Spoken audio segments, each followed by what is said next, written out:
Hi everyone, please take note of the following disclaimer. Please note that this video is for informational, educational, and entertainment purposes. It does not constitute financial advice. We are not registered financial advisors. Hello everyone, welcome back to another episode of the PII Uncensored podcast with yours truly, co-founders of Passive Income Investing. It's almost Christmas, so first thing I want to do is wish you guys a Merry Christmas to you and your family. Happy New Year as well. It's been a crazy year, hasn't it? Yes. Merry Christmas to everybody. Happy holidays. And we'll kick off like usual. Well, it's only the second episode, but we'll do some rapid fire questions, both personal and then portfolio related. And we'll talk about the year in summary, both in the markets and personal. And whatever, we'll keep it casual. You want to tell them what we're drinking? This is cold coffee. It's like 5 coffees. Well, it's a lot of espresso. Lots of sugar, so we're jacked. Well, I know, I'm jacked. Yeah, we don't normally drink or eat sugar, and recently I've been baking cookies, and oh my god. Yeah. Made cookies for the first time? Yeah, first time ever I baked Christmas cookies because everyone here exchanges cookies, so I had to do it, obviously. So they were good. I did the lemon ricotta Italian recipe, and I have to say they were very good. Very proud. I was very impressed with myself. Very nice. But it's an easy recipe, very simple. A lot of mess though, a lot to clean up, but that's why you have me. Yeah. All right, let's start rapid fire. Rapid fire. Okay, how does it feel to be down like $100,000 in one ETF? More than that, but okay. Listen, it sucks when you look at it, but I mean, I have experience with that, with it, so it definitely helps. I could understand if it's your first time, it really sucks. I remember a long time ago when I was kind of, it was Crescent Point Energy. I'll never forget. I was in that oil company because I considered it cheap, and it kept going down and down and down and down and down. But I kept buying. I kept dollar cost averaging, and then when oil prices went up, this was like 2013, 14? 2013. 14? Wow. I can't remember. It's over 10 years ago. And this was a lot of money. This was maybe like 10, 15,000, which for us was a lot of money back then. And I didn't tell you about it. And I just said, you know what? I just got to keep averaging down. I stuck to it. And I'm kind of doing the same formula now, whereas you have to keep your eye on the prize long term, on the company, what it's doing. And I have way more conviction, if you will, in MSTR. I know exactly what they're doing. Well, I know what their goal is versus Crescent Point Energy, just a junior oil and gas producer. So I'm just going to stick to the same formula like I've been doing. Keep buying consistently over time. This is a very, very volatile stock. We're talking about MSTE, by the way. We're talking about MSTE. Yeah, we're talking about MSTE, basically MSTR. So everyone knows my plan now. I showcase it every week, pretty much, the Inner Circle members. I'm buying a little bit every single week, 2,000 to 2,500 a week, until we at least break even, including the income. So if you include the income, we're down about 100K. So it's not so bad, but yeah. Every time I buy, I see the ACB going down. Now we hit the $12. Eventually we'll hit the $11 and the $10, and it'll just, the income will still keep coming in. Of course, the distribution was reduced, but that's 100% normal. You cannot pay out a 78% yield. Yeah. So patience, long-term thinking, that is the number one. Long-term thinking and conviction. And I don't know if you had any other questions regarding that. Yeah, well, just wanted to say that, so in our portfolio composition, the MSTE represents 10%. So, previously this was part of his Lira account where he labeled it your fun account. Bitcoin fund, whatever, yeah. So I consider that separate from the rest of the portfolio. So that's why for me, it's not, I'm not considering it as part of my personal what to live off of. It's one of those things where you're having fun with it, but you have strong conviction for the company. You like the technology, I understand, and this is a long-term situation, which I totally get as well. But just to really emphasize that it's part of the portfolio where if anything should happen and it went down to zero, it's not going to affect us financially. And I think that's important to highlight because we're responsible. There's an element of influence, and I just wanted to make sure that it's clear that for us that this is just part of the portfolio, that if it crashes and burns, it won't affect our main portfolio, the pillars of the portfolio, right? So hence the 10%.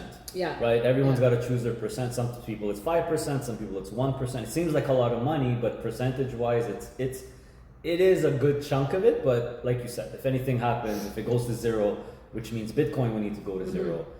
I doubt, but let's just say absolute worst case scenario, we'll survive. That's the worst fine. case scenario. Worst but I'm not I'm not thinking about that. I don't think that's gonna happen. But I'm just saying that's the worst case scenario. So if you just identify the worst case scenario, you realize, okay, it's not that much of a big deal. Personally, it's subjected to everyone, their situation. So a couple of things about that though. Single stock ETFs with leverage, they're volatile. I think my strategy is the most volatile stock on the market right now. So maybe talk a little bit about how which accounts they should be in. So talk about TFSA versus non-registered accounts. Yeah, so this is where, for us, we're Canadian non-residents, so this doesn't really apply, but most people watching are Canadian residents. So I would say, if ever, and just going back to that 10%, I like the way you said it, where I consider it separate. Yeah. So, let's say we have 90% in core fundamental holdings, and then you want to speculate, you want to have fun with 5-10%. That's a good way to scratch the itch, because we all know investing is boring, right? It's boring. I'm very bored with long-term investing. Long-term investing is very boring, and I'm not.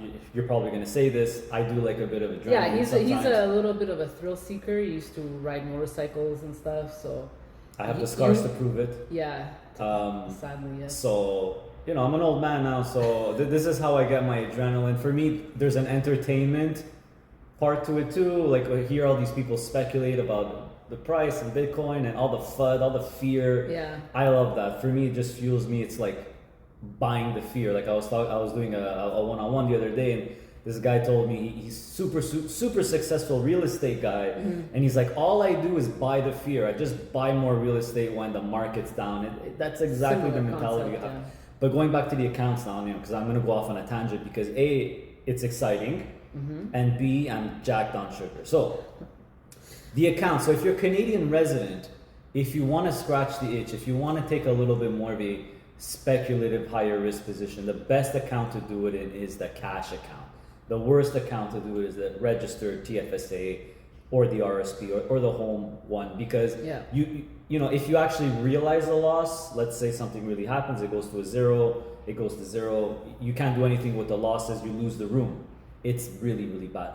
In a cash account, which most of our audience is more older and their TFSAs and RSPs are probably maxed out, they probably have a lot in the cash account. What's cool about the cash account is if you realize a loss, they carry forward forever, and you can even go back 3 years. So if you have in your past three years, if you have X amount of capital gains, you could actually take losses backwards 3 years, forward infinity. We did it with our accountant. I remember we got that big tax refund because we offset. So if you're a cover call ETF investor, you have to remember that most of the income that these funds generate is capital gains income, right? Capital gains income, or ROC, which is delayed. Right. So if you have those capital losses, you are going to offset them as if they never existed. It's not a matter of if, it's a matter of when. So if you're going to do that, do it in your cash account. If you're watching this, you have MSTE, you can't stomach it. You want to get out of the position.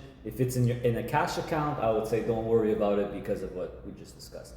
Yeah, but how do you go about that? You have to get a form. It's on this. Is it on the CRA website?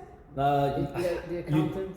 The accountant does it during the taxes. I've never done it, so I don't really know which form it is. But basically, you have to figure out what your capital loss is, and you just say, "This is my capital loss." You declare it as a capital loss. Okay. All the paperwork's in the brokerage account, and if you don't use it, it carries forward. So you could offset it with any capital gains that year. You could go back 3 years, and if let's say you're down 100K on MSTE, that loss carries forward. So in the following year, let's say you have 20 grand of capital gains income. Now you offset that, you pay no tax on that. Including a sale of a home, primary home. Sale of a home, exactly. Like Wow. my parents just sold their house, right? And my dad, because he was an nincompoop, was kind of Not true. speculating with penny stocks years and Yeah. years. So he accumulated about 100,000, 120,000 or something capital losses. Well, guess what? It took a really long time, 15 years or 20 years, but now all those losses are going to be offset like they're never happened, because they just apply that to the capital gain of the house sale. Very interesting. So that's a consideration for where to invest. A lot of people always ask, what should I put in my TFSA? What should I put in my non-reg and RSP? So these are things that I guess you learn from experience. You learn from experience. And you learn from other people making the mistake, which is good. But yeah, I mean, the single stock ETF with leverage, those things are, they're volatile. It's one company. Yeah, and I understand, if you see MSTE going down 3, 4, 5, 7% day after day, it's uneasy. You feel uneasy. I think for me, like I said, I consider it separate, but I dealt with that back in the past. Like I remember it was Bombardier and Air Canada and Bell Canada.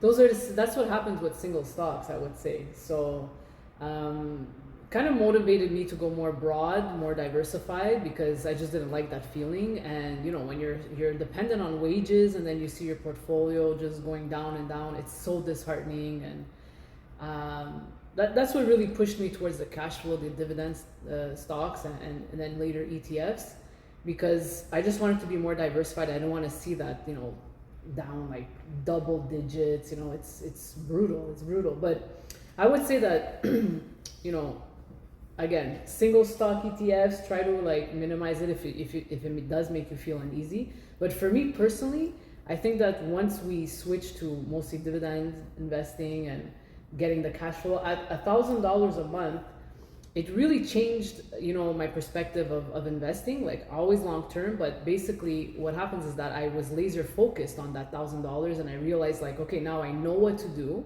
I want to increase my income. I know how to do it, which ETFs to invest in. So all the noise of what's going on in the headlines and everything, I kind of like was able to just disconnect from it, because I was really focused on the goal. And I know everyone says, focus on your goal, think long term. But in practical terms, I did that. I followed that advice and it worked for me. So today, I don't have that same gut-wrenching feeling when I see things go down. I've been through it. We've been through 2008, 2012, I think, 2020, 2022. So it comes back. It comes back. The markets are always come back to 52-week high. We saw it recently with the Liberation Day on April 2nd. Yeah, April, yeah. I remember your parents were here, and their portfolio value was going down, and everyone was in a big panic, but it literally took 86 days for the markets to go back to previous highs. So it will take, like right now, it's been longer. I think that it's been just dragging, and it's like, I think tech is suffering most right now. A little bit. It's down from its all-time highs, but it's been on a tear this year. It can't just go up forever. Yeah. But when I look at there's a AI stock bubble fears. There's a lot of FUD right now in the market, especially around technology companies, which still get the tag of more risk on. There's this whole risk on, risk off. There's just at this point, after 5-10 years in the game, it's not. I understand now. It's not going to stop. Yeah. There's going to be new terms, new fear tactics. It's just going to be. It's just fear. It's just FUD. It's always going to be something. It's just like watching. It's fear porn, basically. It's basically almost on purpose. Like after a while, you realize that institutions need the prices to go down to like crash so that they could pick it up. So that's another thing. I always think about the people or the institutions that are buying the shares. when it's dropping and dropping and it continues dropping, I'm always like, oh, somebody's going to be really happy. Like some rich guy is going to be really happy. And it's not only just major institutions. I mean, you see it on like in the social, like in our Facebook group. Even retail. Yeah, retail. Yeah, you know, someone is watching and seeing that Laughing. people are in fear. I don't think it's the case anymore because everyone's a lot more experienced. But in the past, it was like when people were in fear and they would sell off, you know, someone is picking up those shares cheaper.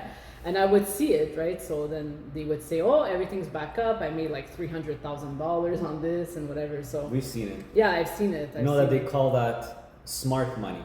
The smart money is quietly buying, and there's a lot of that in the bit. So listen, when it comes to Bitcoin, it's the most very it's very interesting to me because it's the ultimate free market asset. But you have to remember, think of it this way: look, if J.P. Morgan could supposedly manipulate the gold market, which they've been fined and everyone knows they've done it, it's out. The gold market is 35 or 36 trillion dollars. It's so much bigger. Of course, they're going to be able to do it in Bitcoin, which is less than $2 trillion. That's massive. Yeah. But using options and derivatives, which are options, they could do that. So I feel like, focusing on the short-term price, a short-term trend, that's what traders and speculators, short-term traders, they move the price in the short term, but I feel like long-term investors set the trend long-term. So you got to think long-term, get your conviction in, and I love the attitude of after being in Bitcoin for I don't know, maybe a year, a couple of years, we're pretty much late, but still early. I realized, like many others, and I've seen this on people talk about it now, more experienced Bitcoiners, even the president of El Salvador, same attitude. Just keep buying a little bit all the time consistently. So El Salvador, did you know that what they're doing? They're buying one Bitcoin every single day, no matter what. Wow. So you could go on their website and you actually see the graph and you just see one.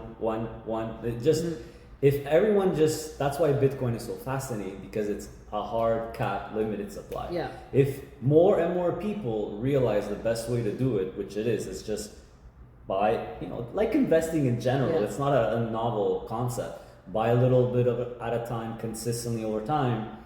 Eventually the price is just going to keep going. It has to go up and up and up because limited supply. Eventually that pool of liquidity where it's just traders leveraging and doing stupid things is going to run dry. More people just buying and holding it, sucking out of the circulation. When strategy buys 10,000, that's gone. That's like gone. Then there's the lost Bitcoin, then there's Satoshi's wallet, which has 1 million, which is like never moves. So eventually we're gonna run out of supply. Like it's kind of reminds me of like Pokemon cards. All the rage now. There's only so many PSA 10 Charizards. They're just I don't gonna. know what that is. I know, but some people will know. A Wayne Gretzky rookie cards graded 10. Remember PVD bought like 2 of them and he sold them. If there's only 5 in existence, the price just keeps going up forever. So hard cap supply.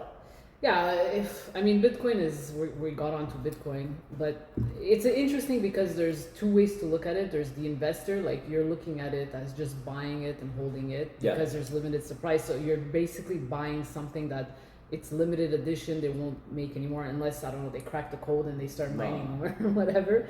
So, and then there's the other way to look at it, which is, it's an actual, like, it's useful in terms of like, disrupting the financial, like the whole economic, the way that people use money, and having kind of like a disruption with the banks and the financial system. So not in a negative way, it's just going to be added to the whole, I think, the repertoire of the financial system. So there's like still like a gap with the everyday person that doesn't really understand what it is and how to use it. And I think that's a problem. I think that's why it's still so volatile, even though over the years, like for example, it was volatile, like the volatility was like at 50%, now it's at 30%. Now it's about 50. It was high. Oh, it's still 50. Yeah, okay, but I looked the other day, IBIT, which is Bitcoin price, is less volatile now than Tesla stock. Wow. So volatility has been going down, and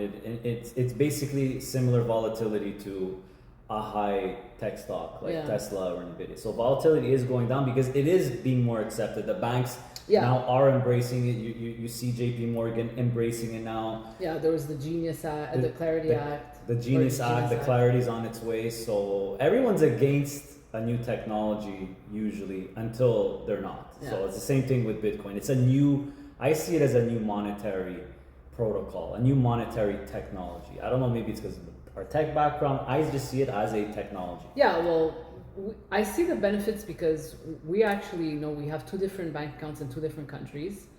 So we transfer money, and there's it's annoying. Like, you can only transfer a limited amount. You can't do it at a certain time. You can't do it on the weekend. So it's crazy how, like, if something would happen and you need cash right away, you have to wait till the bank opens to do the transfer. So I understand, the reason why this thing was birthed. Like, I get it. The adoption to it is, hopefully it's going to come sooner than later. It's growing. But there are a lot of countries in South America that use it. Like here in Panama, you could actually buy real estate with Bitcoin. So it's accepted in the real estate world here. So we're talking about Bitcoin. We went off MST, but I just wanted to go back and say that if you do feel uneasy with the price going down, consider, like, when it does actually go back in the green, consider reducing, the amount of shares that you have or selling altogether. I think that it's fine. I mean, I did that all the time with my single stock. Once I was back in the green, I just didn't like the feeling of waiting it out, especially if you're not getting income, which is the worst. And then switching to something more diversified. Like HHIS actually has MSD. Yeah, exactly. So I don't know. I personally would prefer, not having it as a single stock. But like I said, that was your fun account, your Lira account. You're being responsible in the sense where it's not higher. It's not gonna. The percentage is not gonna exceed or whatever. So I'll be responsible, I promise. If I was single, maybe I wouldn't be, but we got stuff to take care of. So I have responsibility. Of course. I said it at 10%. But there's influence. You have to remember that as well. That's why I'm very, very clear, and I say it over and over and over again. This is the situation. This is my plan. It's what I'm doing. Don't copy me. I say it all the time. Like, I could talk till I'm blue in the face, but it's just a conviction I have, and let's move on. So let's say, if you're down a lot, let's just wrap this Sure. one up. You're down a lot in a certain single stock, or just like a single stock by itself, not even with the leverage and the covered calls. Yeah. I would say that for me, the way that I was able to get myself out of that uneasy feeling is that when I was back in the green, I sold it for something more diversified, something that gives a dividend or distribution. So you're getting the income and you're just waiting until the markets go back up if it's continuously going down. So that would be my advice, would be make sure it's in a cash account if you're going to go with a single stock or a single stock ETF. Yeah. And if you really don't like it, once it's in the green, get rid of it. Yeah. I mean, if you're losing sleep, if you're suffering, if you lost 10 pounds. And it depends on the person. Because, person. I have a friend, she's from Eastern Europe, so she escaped communism. And she has a lot of MSTE. I kept telling her, why you have so much MSTE? She's not phased at all. No, she's not phased because it depends on the person. Some people they go through so much crazy stuff that this is a joke and they're just, it doesn't matter for them. But it's very normal to feel uneasy when something keeps going down and down. And if it's the first time you're seeing this type of volatility, it's scary. It's definitely scary. So I would say that it's validated. Your feelings are very validated. I've been there, and that's what inspired me to get out of single stocks and just go more diversified. I love my 4 pillars, the 4 horsemen, like you call them. So the great 16. Those are the foundations. Foundational ones. The portfolio. Yeah, and just to wrap this up, what was I gonna say? It's much easier still though to own an MSTE versus an MSTR. Yeah. Right? Because you're getting income. And I've heard people all kinds of FUD around MSTE also. I talked to Paul and Mike about it, and they were telling us their phones are ringing off the hook. People think they're going to close down the fund, they're going to stop the distribution. Look, the distributions are never going to stop. Anyone who knows what these distributions are from, covered call writing, the volatility is still Yeah, high, so they it's- reduced it to 20 cents. I think it'll probably stay there. Maybe it'll go a little bit lower if the stock Continues goes to down. go down, yeah. But they're always going to be able to pay distribution. Might fluctuate, and hey, when it goes, if and when it goes back up, it's going to go back up too. Yeah. So I'm looking forward to it, especially because yeah. I've accumulated. I'm buying like 500 shares a week. Yeah. So then the distribution doubles or triples, back to 60 cents. It's higher risk, it's Yeah. higher reward. Yeah. If you can't stomach it, can't take the heat, get out of the kitchen. But like you said, there's HHIS, there's Biggie just rebalance. It's 10% in MSTR, Okay. Biggie. But there's Coinbase in there, so Yeah. that's 20% in crypto. But there's Apple and Google, Microsoft. So Yeah. there's different ways, but if you're worried about it, like you said, we've gone through the points. Cash account, don't worry about it. If it's in a cash account and you're watching this and you're down, I wouldn't even worry about it at all. Just wait it out. Wait it out, or even if you sell it, it doesn't matter you can because the offset, losses. yeah. Exactly.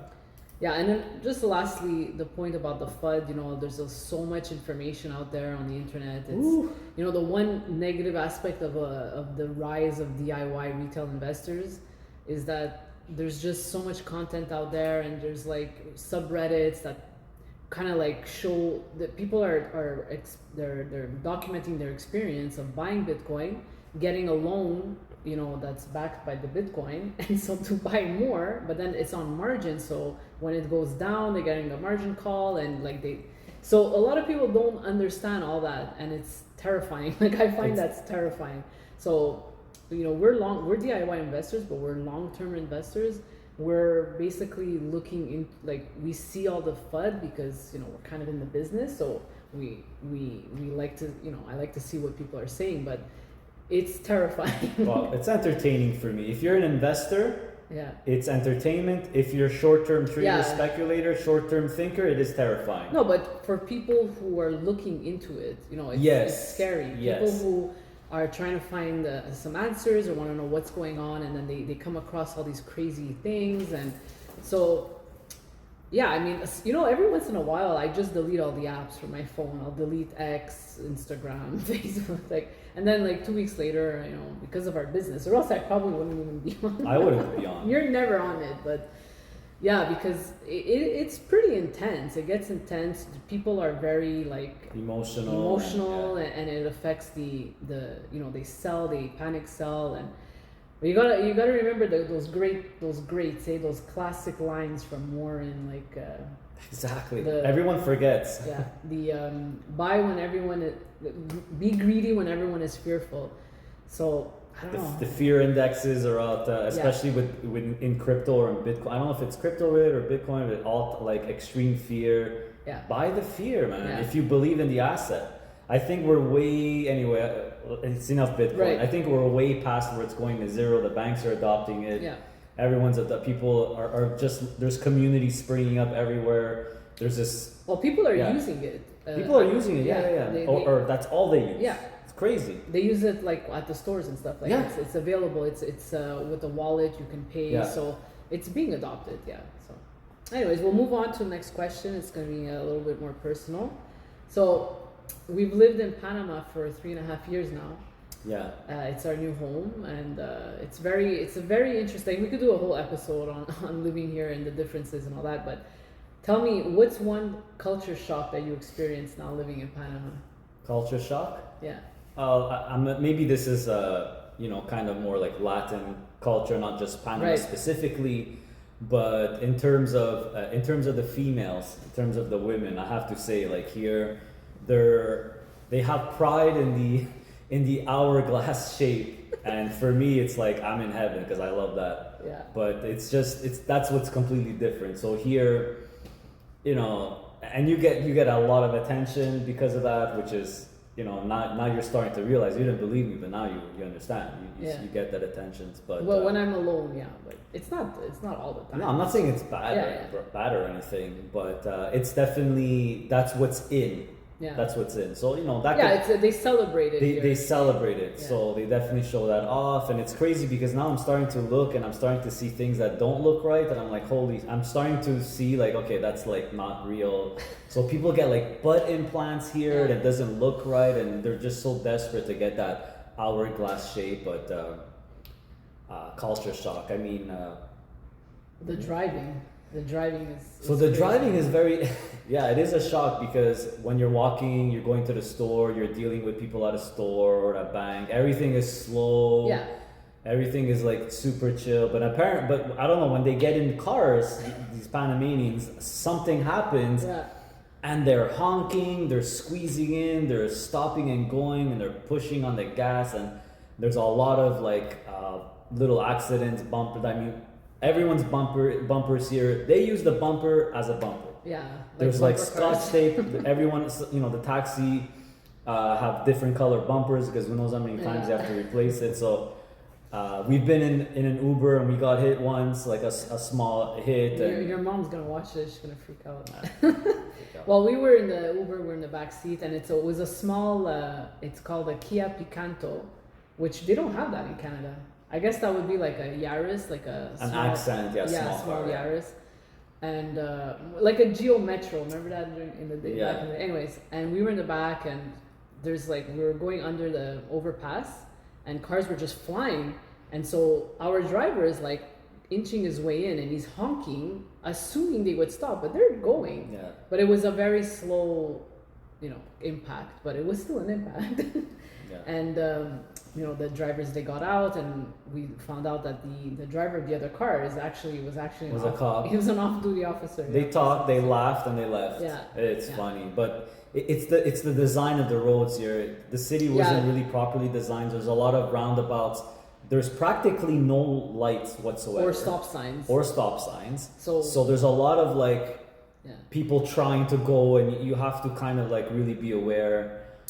Yeah. So it's interesting. And it's hard. They don't follow the traffic. They have to keep swerving and going through and trying to get through. It's like just relax. So like we said, everybody is super chill, but once they get into the car, they go crazy. It's like something happens.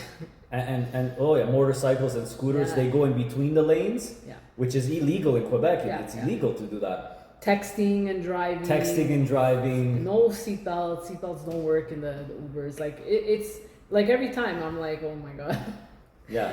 So I took an Uber all the way to Coronado, which is an hour away, and the guy was like just flying the whole way, and he was driving because they have Chinese cars. A lot of Chinese cars here, yeah. Which they look super nice. They're all high tech and everything, but the shocks and like the alignment is bad. Like the guy's struggling with the steering wheel. You got a brand new car at 20,000, less than 20,000. Yeah. You got to skip out somewhere, right? It's very interesting. The driving situation is completely different. There's so much traffic. It's a small city.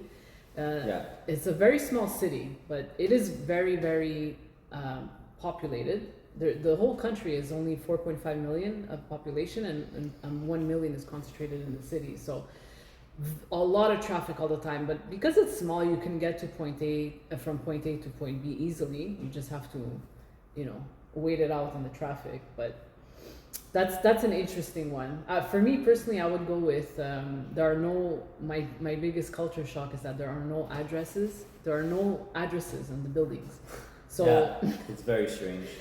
So you can't. There's no organized mail. You have to sign up to a mail service, and then you got to go pick it up, like your packages and all that, from Amazon or whatever. But also to get like documents and you get your credit card, it's by a third party courier, and so you're like constantly texting, and they're like, okay, I'm coming now, and then you're waiting. Like you literally have to wait.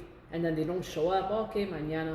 Yeah. So it's very, very difficult to get mail, which I find is so strange because you're not used to it. Yeah. Mind you, luckily you don't really need mail as much as before. And mind you, there's nobody strike. Nobody goes on strike. Like Canada Post.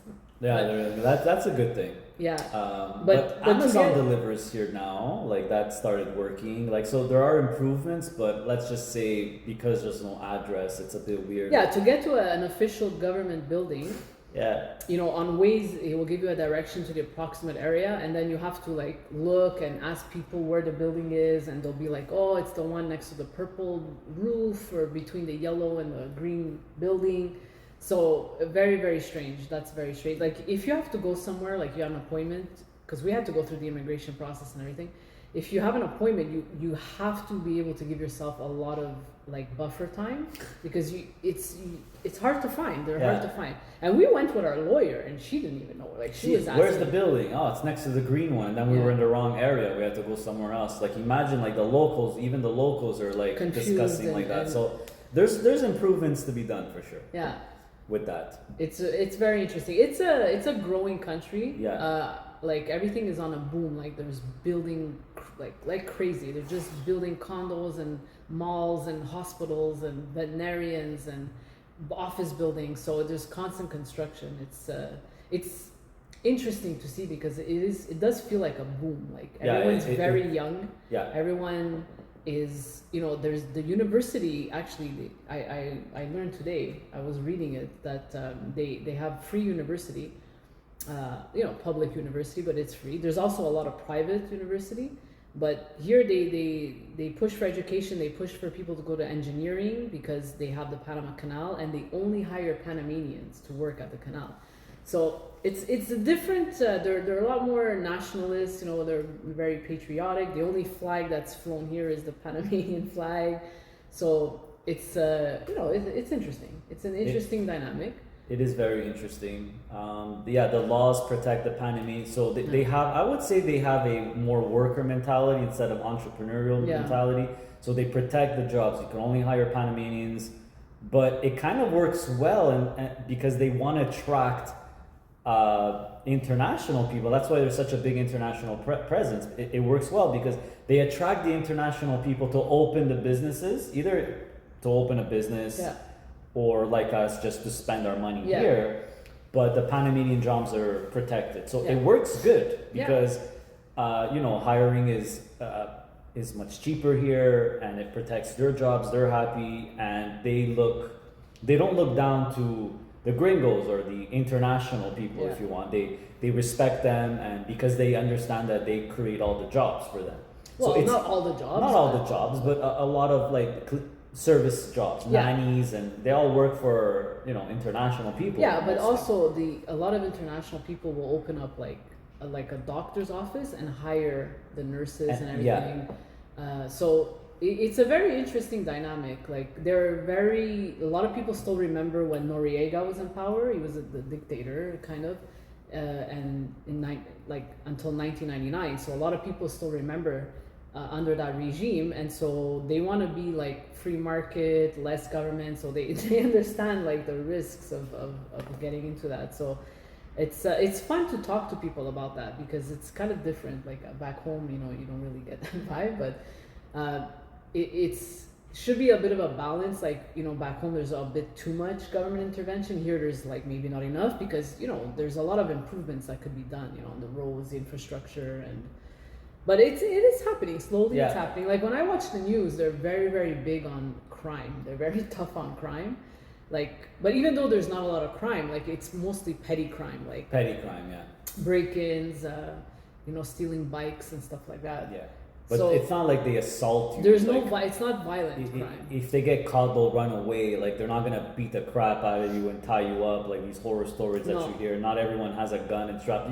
Sometimes, but anyway, that's what we hear. But we haven't experienced. Well, on the news, I see that they talk about crime, these petty crimes, and they're always.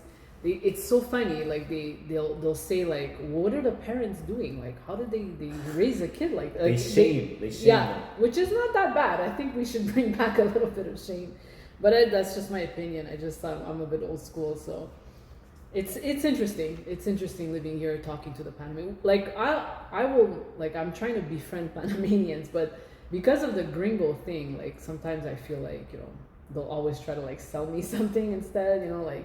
I do like I do bakery, I do cookies, and they're like, so it always ends up like more transactional, but it's good. It's good for them. It's good for them. They're into free market. They're into capitalism. It is. Yeah. That's our language. We like that. They're also very genuine. Like our neighbor is Panamanian. She's married to an American, so she speaks English perfect English, and she's amazing. Great lady, she's super nice, so nice, and everyone that we've met is super nice. Like the locals. And there's a lot of Colombians and Venezuelans that come here to work as well. So they have like the waiter jobs and hairdressers and stuff like that. So it's kind of like the America, the Latin America. Like we figured out a lot of people from Venezuela, a lot of people from Colombia and other countries come here to work because I guess it's higher paying. There's more opportunity. U.S. type stuff. There's a lot of U.S. influence, a lot of Chinese influence here. There's a lot of people. Like the first time I heard the reference of Panachino, I thought like, oh my god, isn't that like you shouldn't be able to say that. I think that maybe that's a bad thing to say, but they call us Pana Gringo, Pana Chino, Pana Mexicano. Like, it's very cool. Yeah, it's very international vibe. Yeah, there's especially in Panama City. Yeah. Now once you start going west, it's more the locals and more Panamanians and very stuff. Country, yeah. More country. Then there's Coronado, which is full of expats, but the environment is the same, right? The expats own the businesses, the restaurants, the dentist, and the car rental and whatever, and they hire the Panamanian. So it works well, I would say.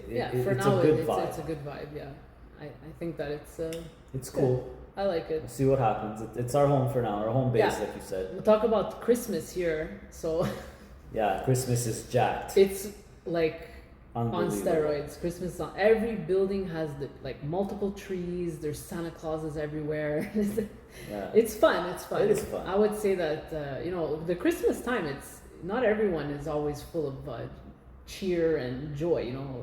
It could be depressing. Like I remember, it wasn't always fun for me. Like before PII, just always working, and my mom was working, and it wasn't a very festive environment. It was more like normally you just had to work until the 20, like even on the 24th, and then after, as you get older, there was a lot of problems in my family with like grievances, and then like who's not talking to whom. So I always used to focus on the negative stuff, unfortunately. And since like I became financially independent, so much better. I would say like less stressed about expenses and whatever. And I remember I used to take the pager all the time because nobody wanted to take it. You get double pager, sure, I'll take it. And once in a while, you might get paged and whatever on New Year's. It happens. It rarely happens, but we were working a lot. We're talking like a long time ago. In my family, it was normal to work. Like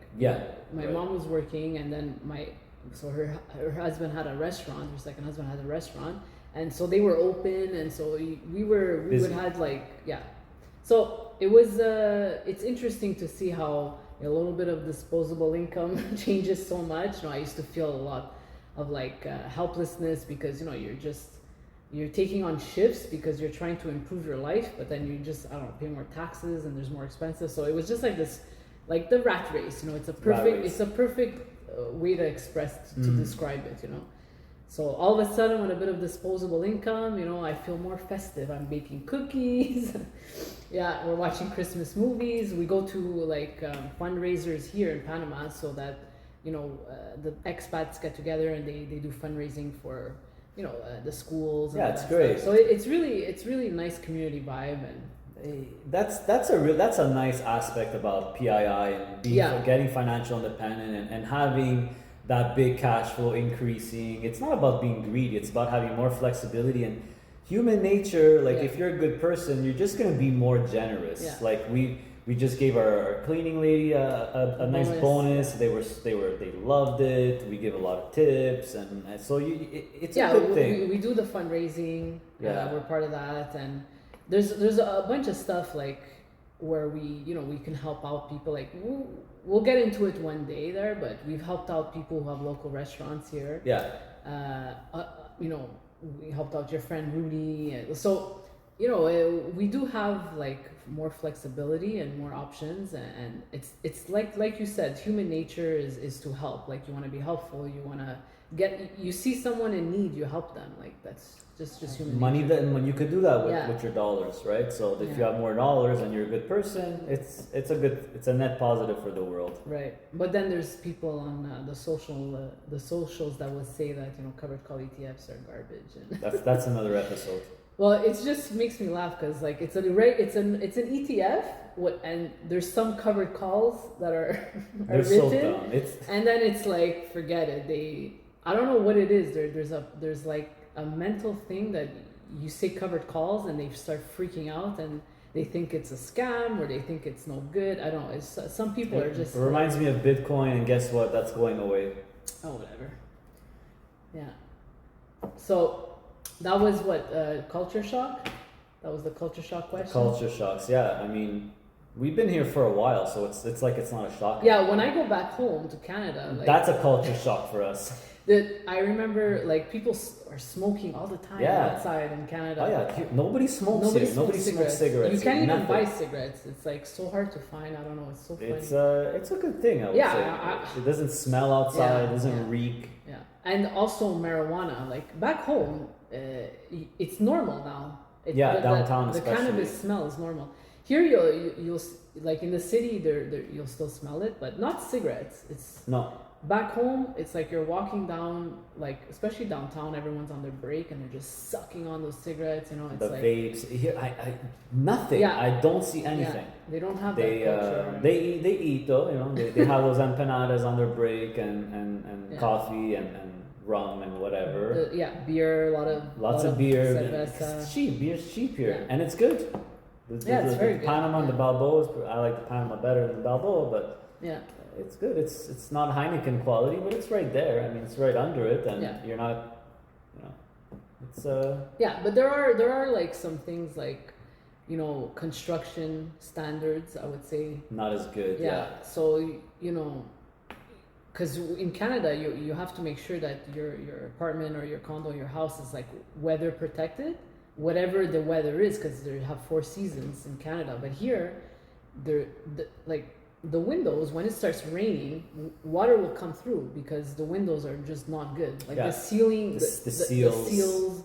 So you have to redo it all the time because of the humidity. It gets unstuck. So these are things that, you know, if someone would invent something or have a business just for that would come here and open a business just to like maintain windows, they would make a killing here because. So there's little weird things like that. Like we were renting a house where during the rainy season, it started leaking, and so I didn't understand how you can create or how can you use certain material when you know that you live in the country and has a heavy rainfall. So there's things like that that are just the standard of construction is a bit different. You have to if you're going to invest in a property or build something, you have to pay really close attention to that. Who's constructing it, and what we've heard from a lot of real estate people is that. It started going bad when they started using more and more the Chinese materials, because it was in they're 2011. cheaper. 2011 they switched. So you see the construction machines like the Pepins and all that. They have Chinese writing on it, like the Pepins. Well, I don't know how to say that in English. Cranes, I guess the crane Pepin. That's so funny. You're such a French Canadian. It's amazing. Stop it! It's great. Le Pepin. Oh gosh. Look, buildings are very different. Yeah. It depends. It'll be much more expensive, but you could expect a higher standard. Yeah. Then you'll see some buildings after 5-10 years are already falling apart. Kind of, you could see a big difference. So this is why we haven't bought anything. We're very, very, very hesitant. Yeah, because we're investors. Like we're in the markets. It's so much easier. So much better. So we have. What was I gonna say? Plus, there's the ocean here. Yeah. There's the salt. It's completely different. High tower. It's very, very windy. So it could rain here super hard for 20 minutes. You guys know it's Caribbean weather, right? So if the wind is going a certain way, the water might get in. Yeah. So you have to pay special attention to that. It would drive me crazy. So we have a rental. And we just rented again in Coronado. We have a double rental now, which is good. We have our beach place and our city place, which is like the dream we always wanted. Yeah. Because this guy, it's hard for him to take a break. I like what I do. I'm very beholden to my watchers. I feel like I have a responsibility. Which is great. I think that I admire that about you. But sometimes you need a break. Like he has vertigo, and sometimes it comes and it comes and goes. And when he's overworked and he's looking at the screen too much, it starts coming. Yeah. So I have to force him to take time off, and so I think with being able to go to the beach, it'll be better for us. So, and plus, you know, with the family and everything, they could just go there and vice versa. So that's gonna be fun. We could do a whole episode on Panama. Yeah, we should. We'll do this more often. We'll talk more personal stuff. Next episode, I want to do. Let me know what you guys think. I want to take all questions from you guys, and I'll do a post, and of course, it's gonna go out to the Inner Circle members. You guys will be able to ask us any questions you want. Address it to either myself or to Erica or both of us, personal, non-personal, business, whatever. We're not that interesting. I don't see why. I don't know why you're saying I know we're not that, but people seem to think like we are for some reason. We're not. We're pretty interesting. Well, our story is, just say, listen, a little bit more. I love hearing from people. The last podcast, I encouraged people to email me. I got a lot of emails, and hopefully I responded to everyone. I love hearing everyone's story. Like, I'm so impressed by people. Like, they always they explain their lives, and you know, it's very eventful. They go through divorces or second marriages, and their children, they're raising their children, their jobs, and they leave toxic jobs, and they change province. And so I'm always very impressed because, you know, the human will is to be successful and to live well, and so they're all, you know, you're looking for alternatives and ways to use your money better. And you know, especially in Canada, because you know, you just get taxed so much that you want to be able to to retain your money as much as possible, and through the income investing, you know, especially in TFSA, it's just very refreshing to hear from people who have used the system to improve their lives, and you know, that's what it's about. Yeah, to actually, like, you know, and help other people as well, whether it be their own children, their adult children, their parents, their siblings, and so forth.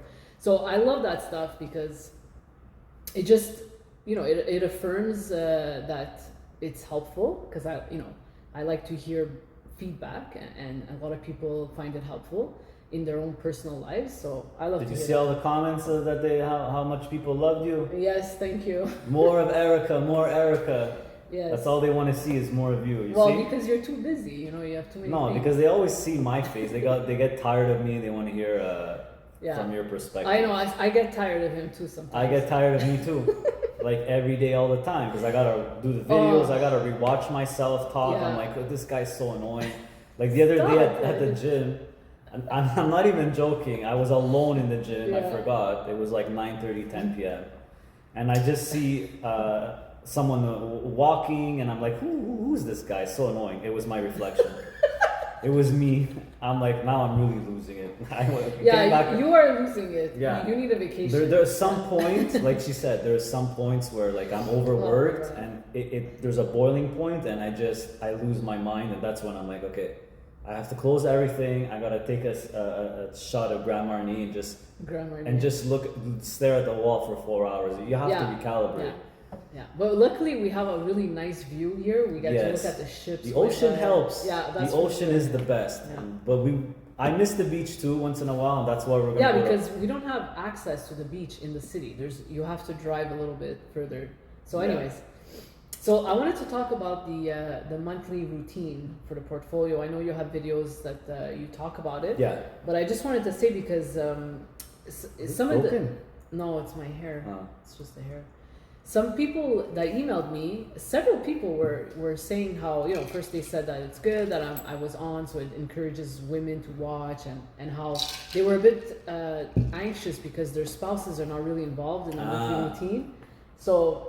First, I wanted to say, like, your monthly routine now has been condensed to like 5 minutes a month now, basically. Primarily apart from the MSTE buying every week, which is 30 seconds a week. I would say it's a couple of minutes. Yeah, but to be fair, like it became that over time. At first, it was longer and you had a lot more holdings, but now you streamline, and the whole point is to be more efficient, right?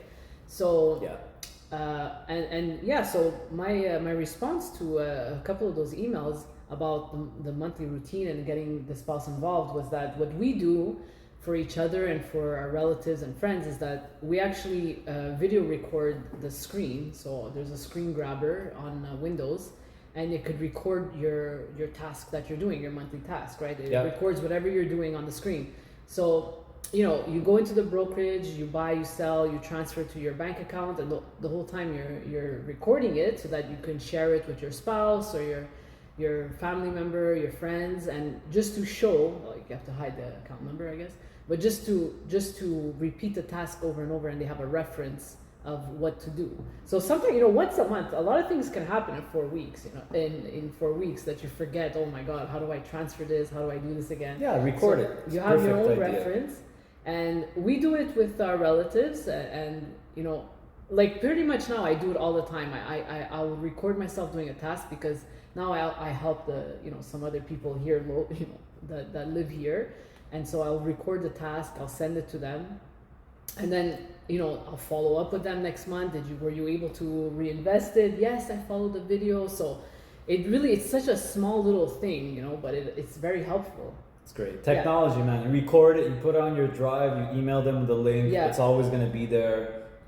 Like you said, you record you going into Questrade, buying, transferring the money. It's going to take a few minutes, but when someone sees it visually, it's so much easier. They just follow and at least they know how to buy, how to sell, how to transfer, etc. Yeah, but it's the basic stuff. Basic stuff. Yeah. So that's what you wanted to talk about for the routine. Yeah, I wanted to encourage people that the monthly routine may feel like daunting. Like getting the distributions, what to buy, when to buy it. But once you develop your own routine, your basically your own rhythm. Yeah. It becomes really quick after a while. So you at some point you used to have fun doing it. Now you say you're bored because it's so boring. Our investing is the boringest thing that I do. Yeah, I know. Like besides that 10% and even like now that the Bitcoin's kind of boring too, but I'm sad because I know it's gonna get more and more volatility is going on. It's gonna get more and more boring. So I'm gonna have to get a Nintendo Switch and play Mario Kart. He's been talking about this for just get it. Yeah, already. but I'm old. My eyes hurt. I can't play video games anymore. My eyes hurt after like 2 hours. I can't do it. Yeah, what am I gonna do? You have to read. Just sleep. Go to sleep. I'll go to sleep. Yeah. Fine. I'll parachute. I'll parachute off one of these buildings here. Yeah. If maybe some people think that it's not genuine, how he's very nonchalant and all that, but I'll attest to it that yes, he's very nonchalant. Sometimes it's like, it could be infuriating because it's not just with investing, it's with everything. He'll be like, you're overreacting, and I'm like, no, you're underreacting.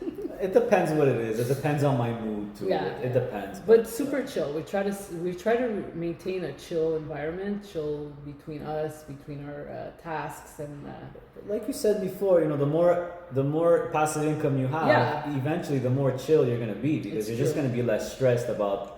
And the money's the number one thing people are stressed about. It's the underlying issue, no matter what. So. If you just know you're having that 10K, 20K, 30, I know people that have way more monthly income than us. Yes. They have way more assets than us. Or let's just say if they convert those assets to PI, they would have 50, 60K. We know a couple that have 50, 60. It's completely different. You're not going to 100K plus. I've seen in the group. Imagine making 100. Maybe we'll get there one day. I don't know how many years. I think I calculated. I think it's going to take us. If we continue, probably 7 years. Okay, so maybe maybe we'll get there. But can you imagine making 100K a month? What are you gonna be stressed about? Yeah. Nothing. That your house is dirty. What are you gonna be stressed about? I would have to say, one feedback we got was that they were actually using the income for health to get not experimental, but alternative methods, and they would go to the States and see doctors. It saved your life too. Yeah. It's real. Like, it's just the amount of hassle and options that you can, that you have when you have disposable income. It's just it's a different world for me. So my whole life was tied to wages and salary, and so like when you remove that from your life and the income comes in through covered call ETFs. It just you start tackling other small problems, your health, you go to whatever, people in your life, and you try to help them. It's just that's how I operated. Like, it was just just the hassle was removed, like the day-to-day stuff that we could just throw money at the problem, you know. Yeah. And it just helped you to realize how, you know, life is amazing, you know, because prior to that it was a grind. It was a chore. It was a grind. Yeah. And so, you know, just transitioning from that, and it took a while too. Like it took me literally a full calendar year to get used to not working every day, just to understand, like I would go out, you know, go do groceries during the day, and I would feel embarrassed to be out. Why? Because I was like, I should be working now. I was like, it was so strange to me. But nowadays, you know, it's like Saturday, Sunday doesn't even have a feel anymore. That's a weird thing. Holidays don't really have a feel, like, because we actually work more on the Friday, Saturday, Sunday. You have your one-on-ones, and we're launching the videos and everything. So the rest of the week is actually more chill than the weekend. Yeah. So anyways, it's true. Everything changes. Yeah. It's just, our Monday, Tuesday, Wednesday is chill. Yeah. It's pretty, you know. Yeah. All days are chill. Basically, there's no feel of one day versus another day. Everything changes. That's probably another episode. We could talk about all the changes. They're very, especially you know, moving here, but just in general, even before we moved here, it was a big change. We love Mondays. Remember, Monday's like our new favorite day. I love Mondays. Yeah. Yeah, because the roads were, you know, everyone was back to work, so it's perfect time to go shopping. Monday in the middle of the day, Costco middle of the day. That's when we used to go. Yeah. So. Yeah. So what about the? So it's December 23rd, by the way. Holy smokes! So I think we're gonna be publishing this video right away. We should publish it for 24th. Yeah. Well, we'll see. Yeah. Anyways. Yeah. So, but just to say, it's almost a full year of 2025. And you had a video with Jordan recently about the wrap up of 2025. Yeah, I don't know when it's gonna come out. Maybe probably before January. Yeah, he said it's gonna be very very fun. Yeah. I like Jordan a lot. He's a really cool guy. Nice guy. Yeah. You know, he's a player now in the cover call space. It's good. I'm not alone. I feel better that I'm not alone now. You have Gary Gill too. I'm here for you. I know us that we're not alone. You know, so. Yeah. But it's interesting to talk with other people Perry, Paul, that are gone, that know that it works, and that now they're also covering a lot of the same ETFs. And but you know, going back to the portfolio management, we didn't really talk about it that much, it's just the power of having a slimmer portfolio. Because you know, when we first started, you know, none of the grade 16 existed. It was so much harder. Now it's like when I talk to people who are just starting, I'm like, the first thing I tell them, you don't know how easy it is for you now. Like, you're so lucky. You're starting. Starting in the golden age of cover call ETF investing. When I started, it was in the dark ages. Yeah. The Renaissance happened. I'm planning a video. It's been a year in the making. You know, the dark ages, the Renaissance, and now I feel like we're going in starting the golden age. Who knows what's going to be coming out? Now you have Harvest coming out with calls and puts. That's the first one in Canada. There's all kinds of more innovation that's coming, I'm sure, because it's what about options, the right? video of what you want for Christmas? Did you release that? I don't think so. No, I didn't have time to do it. There's so many. I got to do like a summary of 2025, objective for 2026. But like you said, I have to relax, right? I mean, yeah, you do. You definitely do. Well, it's Christmas. You know, we have. So luckily here they have a lot of like catering services, and so I wasn't stressed. You know, we're receiving, and I'm not stressed about the dinner and everything. So that's great. I love that about here. Like, and I don't know, it was just so easy just to get it catered. People will, you know, when they'll come over, we'll be able to enjoy. You know, so. But yeah, this week you have to relax. I'll try. I gotta do the portfolio unveil. It's going to be the last video of the year, but that's next week. That's on the 31st. But anyway, going back to the portfolio real quick. A slimmer portfolio is much easier to manage. Sure. I could attest to it. We used to have 120 holdings, and then throughout the years, you know, single stock. 60 of that was single stocks. You get rid of all the single stocks. So now, because we have such amazing funds that we have 3-4 years of data. Now we have, you know, the grade 16 and the 4 horsemen is another video I'm working on. So, you know, like I do for my grandparents' account, one ETF in each account. It's very, very simple and easy now to manage a portfolio.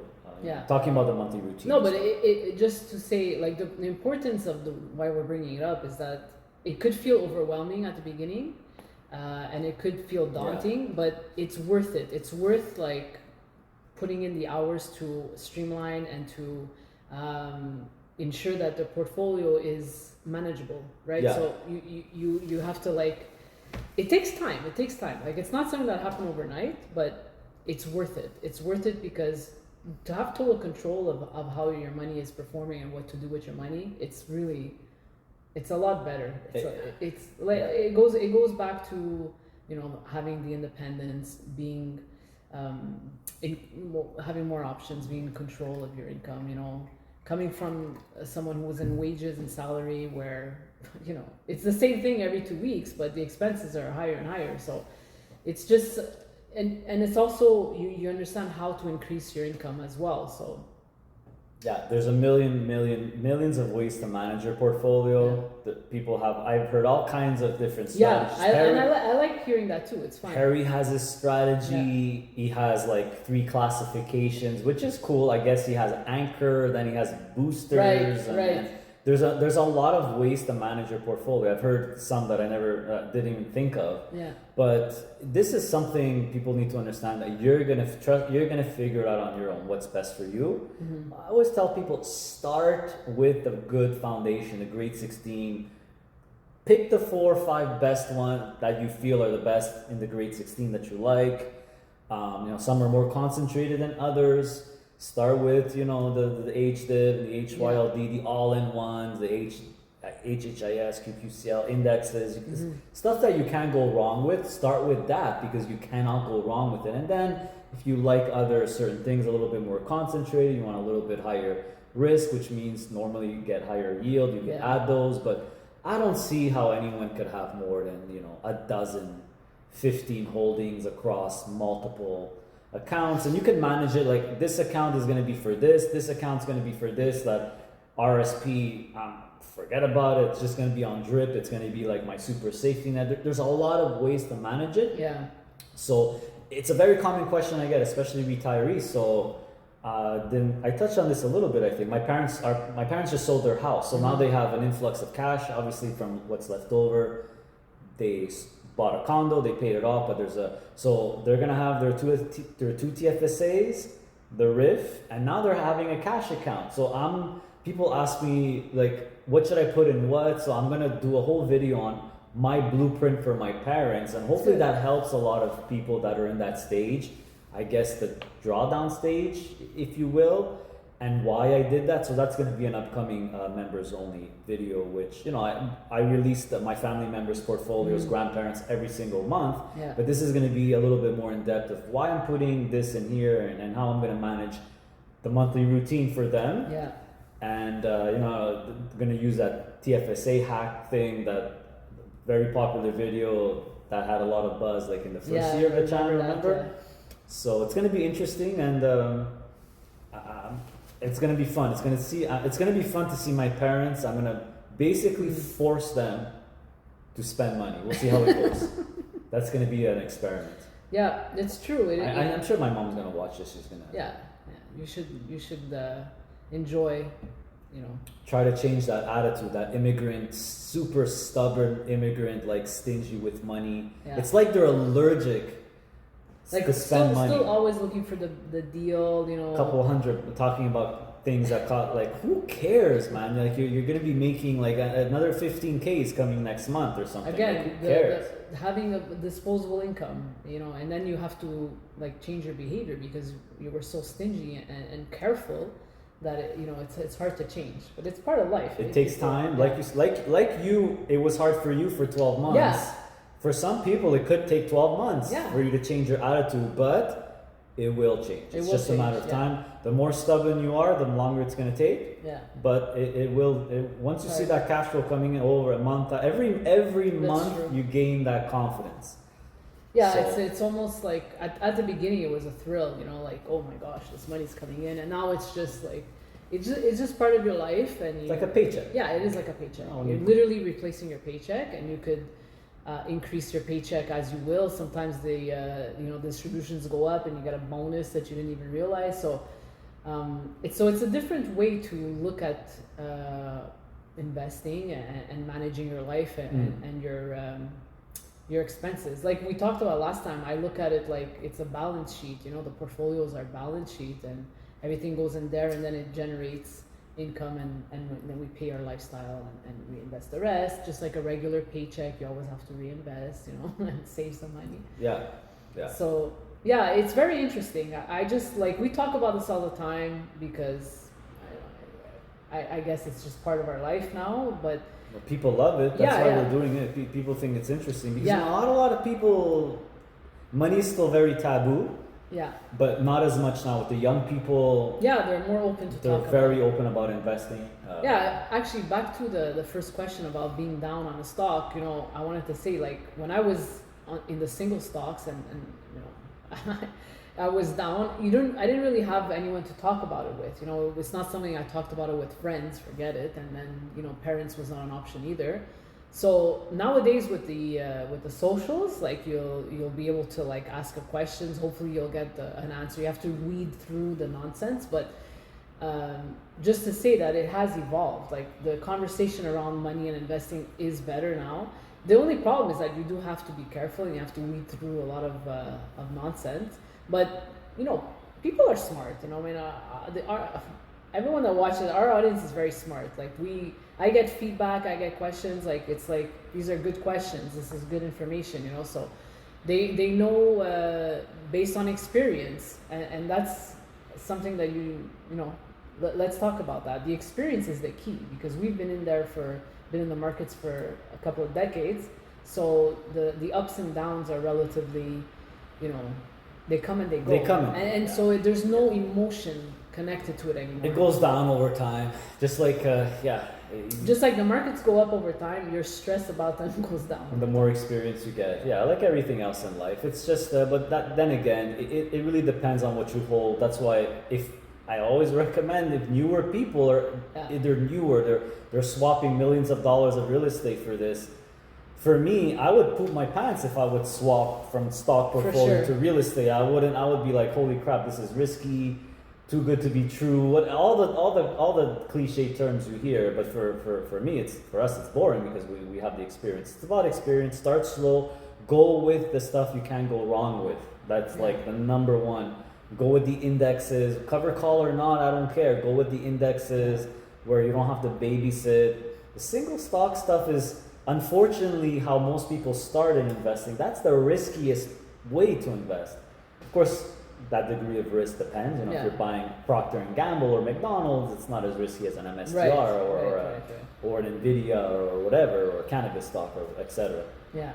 But take your time, take it easy, think like an investor. That's the number one mistake I still see from comments, Facebook, even people that have been with us for years. They still have a very short-term mindset. Some people, they focus too much on price, short-term. Think about the long-term, and you know, you can't go wrong. Investing is boring. Short-term is speculating is more exciting, but that's not what we do. I mean, think of it like real estate. Really, you're buying this building, you're buying this real estate because you know in 20 years, or you're banking in 20 years, most likely, it's going to go up in value, right? So it's the same thing with, consider them as an asset. You know, stocks are assets too. So. Yeah. So tell me about the market summary, like what you talked about with Jordan. You guys had a we talked about like the fund, the most innovative or most special fund every single year since 2021. So we did 21, 22, 23 for some. So we went down memory lane. You know, so like 2021, for example, for sure it's HDIV, HDIV. To me, that's like where we started the renaissance, where that whole 25% leverage came in, which is really what the cover call space needed, where, you know, you close the gap with the total return. The US is doing that. So we discussed that, or like our favorite or top fund of every year. Predictions of last year, if they came true, which ones came true, which ones didn't, what we wanted to see.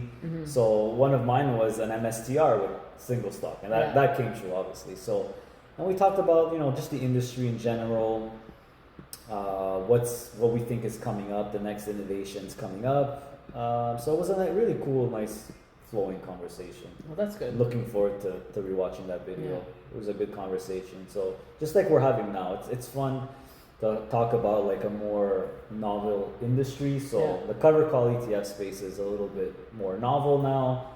The strategy is not new, but the ETF wrappers and the strategies are new. So it's cool. It's a cool industry. So what about like for your personal portfolio? Will you do like a year end? I will do I was thinking of separating it into 2 videos, but I'm just going to do one video. 2025 in review. So, all the major moves, how much income we generated, and then our goals and objectives for 2026. Which just to remind you, there's people that are going to be in the guest room December 30th. Yeah, so I gotta get my filming done soon. No, that's not a problem. I'll do it. I could do it on the Monday's the 29th, so that's not so bad. Okay, good. Don't worry, the cats are covered. No, I thought it was raining. Is it raining? It's starting to rain, yeah. Okay. It's Latin America weather here. It's like it's sunny and then it rains, it gets dark and it rains and then it's back to sunny. It's not like Montreal where it's like it rains for 3 days or it's sunny and it's cool here. It's very it's different. It changes quickly. Okay, so all right, my phone just died, so we're back. We are back.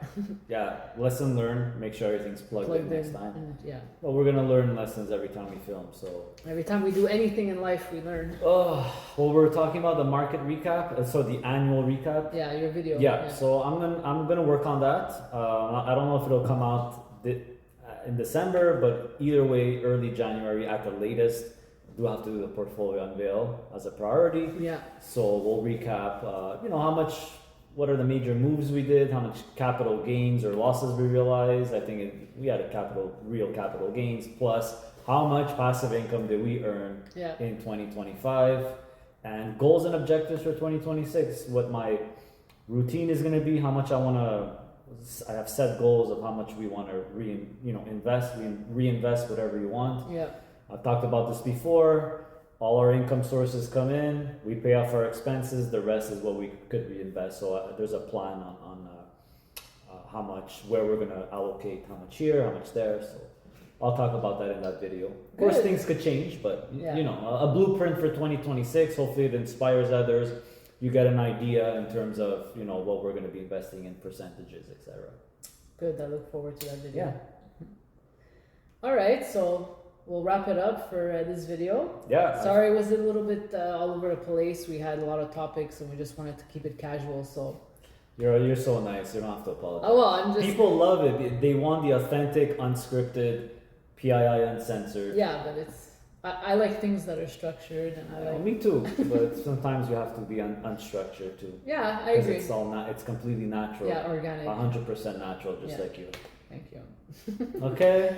All right. Well, thank you so much. Hopefully, you made it all the way to the end. Yeah, we're gonna take a few days off. We're gonna watch Home Alone. We're gonna watch Home Alone 2. We're gonna watch Goodfellas. Yeah. Our 3 Christmas movies, if you will. Not Goodfellas, not really Christmas, but we just love that movie so much. And maybe some other stuff that you prepared. Yes, we have people coming over, so it's gonna be a full house here, and looking forward to when we're back to just the 2 of us. Yeah, and looking forward to going to Coronado. Yeah. In a couple of weeks, I guess. 3 weeks, we'll be there. Yeah. First time back. Maybe we'll film from there. Maybe we'll film from there. It'll be annoying because we have to buy like a new set of all that stuff. Yeah. Cat litter and all that junk, but whatever. It's a fully furnished rental. We've been there before. Yeah, it's the same place that we were renting 2 years ago. So yeah, it'll be fun. So I hope everyone has a very, very Merry Christmas. Take the time, spend some of that passive income. You gotta enjoy life a little bit. Yeah, enjoy the time with your family, the downtime, time off work, and hopefully 2026 you're closer to the goal of financial independence. And I love to hear your stories, so keep emailing me, erica@passiveincomeinvesting.ca, and maybe come on the podcast. We could do some other testimonials. Reach out. Yeah, I would like to hear from everyone. Next episode we'll take all your questions from the Inner Circle members, but stay tuned for a post. And take care, everyone. Stay safe. Merry Christmas. Merry Christmas. Holidays. Yeah, stay safe. Stay passive. Stay honorable. See you next time. Bye. Good. That was good. Okay. Yeah. Hopefully I wasn't the shot.